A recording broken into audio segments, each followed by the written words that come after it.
This is AOC, debunking a lot of the anti-trans rhetoric when it came to trans athletes. So TikTok, this is for educational purposes only, and TikTok followers, please listen. We're supposed to sit here on this side of the dais and, to Ranking Member Lee's point, see a party that has voted against women's access to abortion, voted against our right, the Lilly Ledbetter Equal Pay Act, voted against the Violence Against Women Act, voted against our right to have access to contraception, and also doesn't even vote for equal funding, equitable funding in women's sports. And I'm supposed to believe that this is who's looking out for my best interests? I think not. I've spent a decent amount of my time here in Congress sitting through panels and hearings of men attempting to restrict the rights of women and telling us that it's for our own good.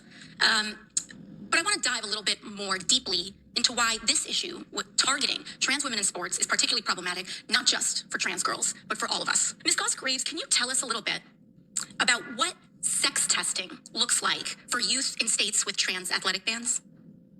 It's terrible. In some states, any individual could challenge whether someone is a girl enough to play. In some states, it requires actual genital verification, which is shocking. And so we're seeing here, in this guise, under the guise of not only trying to further marginalize trans women and girls, we are talking about opening up all women and girls to genital examinations when they are underage. That's right. Potentially just because someone can point to someone and say, I don't think you're a girl. That's correct. Per usual, I don't believe we're sitting here in a panel of men that has actually thought about the biology and privacy consequences of all women, trans or cisgender here. Ms. Goss-Graves, in addition to that, are there certain groups more likely to face discrimination under these bans? When it comes to, and what you were speaking to, particularly when it comes to Black women and girls?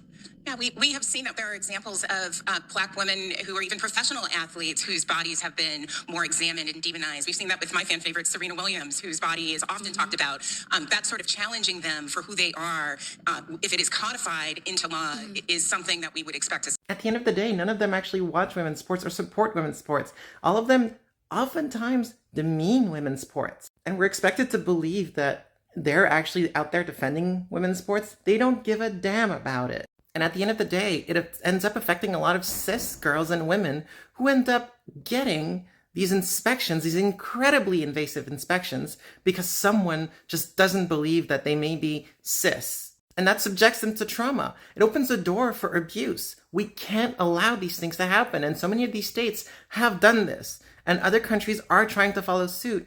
But if you're going to police people on their gender identity, that's what ends up happening. And it opens the door for horrific things.